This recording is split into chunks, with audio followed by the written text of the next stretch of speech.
ಅದೇಂಗ್ ನೀನ್ ನನಗ್ ಪರಿಚಯ ಆದೆ ಅಂತ ನನಗೆ ಗೊತ್ತಿಲ್ಲ. ಆದ್ರೆ ಈಗ ನನ್ನ ಲೈಫಲ್ಲಿ ನಾನು ಕಳ್ಕೊಳ್ಳೋದಕ್ಕೆ ಇಷ್ಟ ಪಡದೇ ಇರುವಂತ ವ್ಯಕ್ತಿ ಆಗಿದ್ಯಾ. You are really special. ನನ್ನ ಪ್ರೇಮ ನನ್ನ ಪ್ರೀತಿ ನೀನೇ, ನನ್ನ ಜೀವ ನನ್ನ ಭಾವ ನನ್ನ ಲೋಕ ನೀನೇ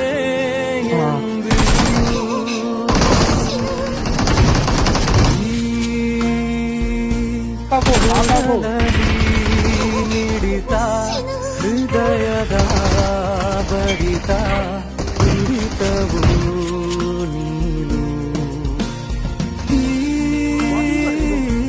ಹೃದಯಲಿ ಸೆಳೆತ ಒಲವಿನ ಮೊರೆತ ಸ್ಮರಣೆಯು ನೀನು ಒಲವೇ ಬರವಾಗಿ ಬಂದ